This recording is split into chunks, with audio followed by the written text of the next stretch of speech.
নমস্কার। সত্যমঙ্গল চ্যানেলের সকল দর্শক এবং শ্রোতা বন্ধুদের জানাই আন্তরিক শ্রদ্ধা ও ভালোবাসা। ভারতবর্ষের সন্ত মহাত্মাদের আশ্রয় করে অজস্র কাহিনী প্রচলিত। সব কথাই যে সত্য ঘটনাকে আশ্রয় করে গড়ে উঠেছে তা কিন্তু নয়, তবু সব ঘটনা এক পরম সত্যের আলোয় উদ্ভাসিত।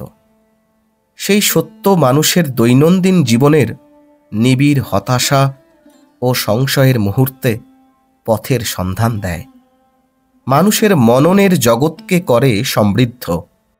প্রতি মানুষের অন্তরে যে চিরবৈরাগী সত্তা আছে, কখনো কখনো তাকেও যেন নবচেতনার সঞ্চারে প্রাণময় করে তোলে। এমনই এক কাহিনী তুলসীদাসের ভক্ত ধনপাল সম্বন্ধে প্রচলিত। আজ আমরা সেরকমই একটি কাহিনীর কথা এই ভিডিওর মাধ্যমে শুনব, প্রব্রাজিকা বেদান্তপ্রাণা মাতাজির লেখা থেকে। গোস্বামী তুলসীদাসজি তখন কাশীতে আছেন। তার রচিত তুলসী রামায়ণ পণ্ডিত সমাজ ও ভক্ত সমাজে সাদরে গৃহীত হয়েছে।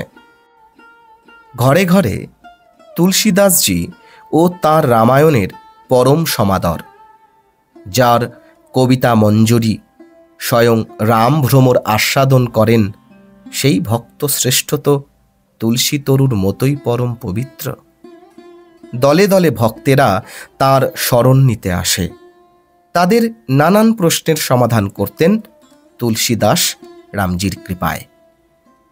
যখন তুলসীজির এহেন খ্যাতি ছড়িয়ে পড়েছে, তখন একদিন বণিক সমাজ থেকে ধনবান অথচ অতি কৃপণ ধনপাল তুলসীদাসের কাছে এসে এক অদ্ভুত প্রস্তাব করলেন।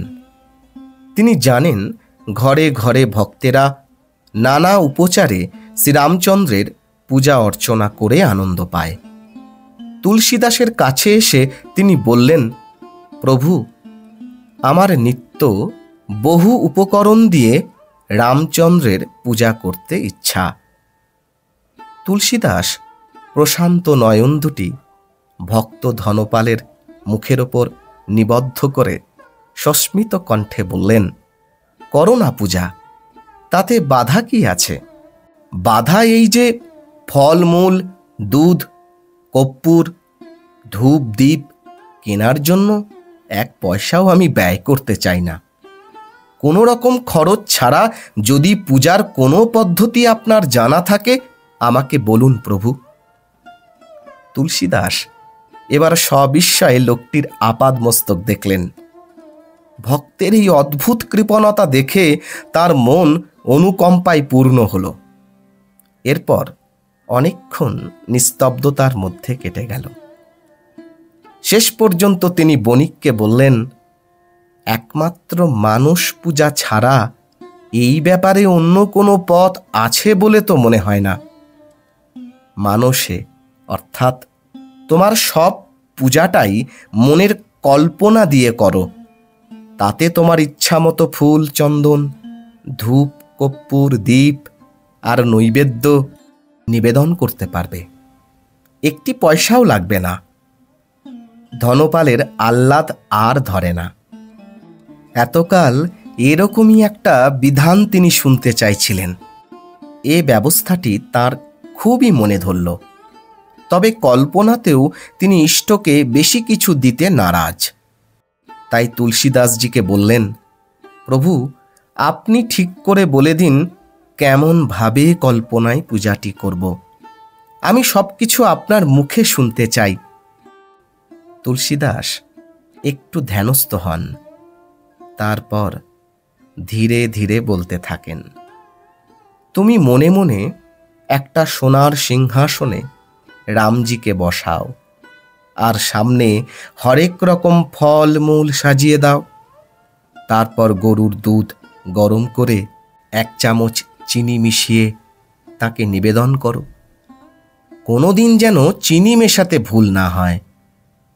চিনি ছাড়া দুধ প্রভুর খেতে কষ্ট হবে।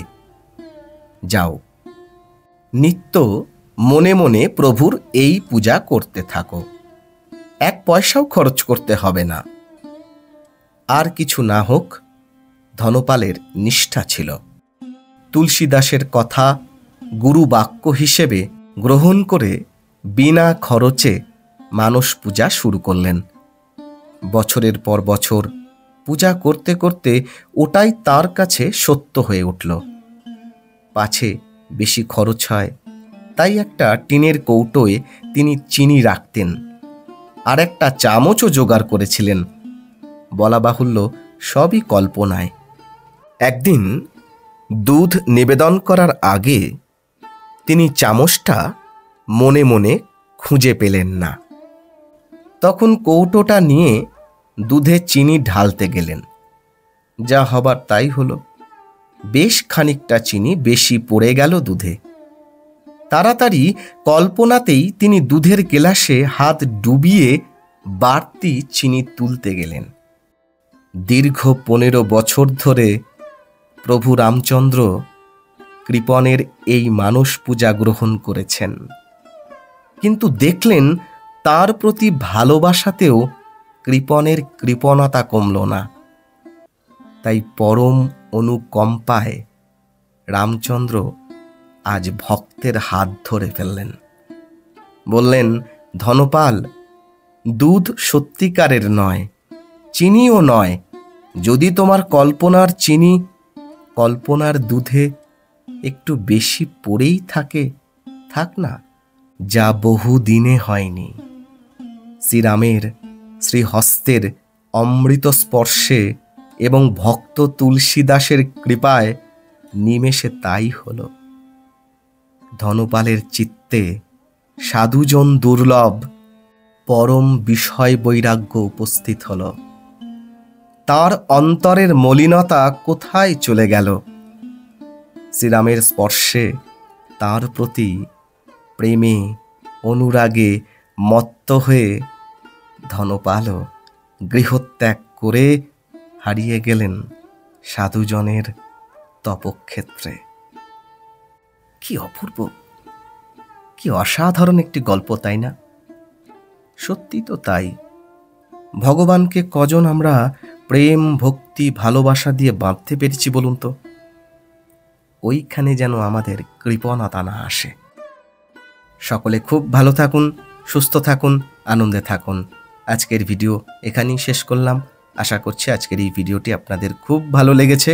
আর সত্যিই যদি ভালো লেগে থাকে তাহলে প্রতিদিনের মতো ভিডিওটিতে একটি লাইক, শেয়ার, কমেন্ট ও চ্যানেলে যারা নতুন এসেছেন তারা চ্যানেলটিকে সাবস্ক্রাইব করে সত্যমঙ্গল চ্যানেলের পাশে থাকবেন। ধন্যবাদ।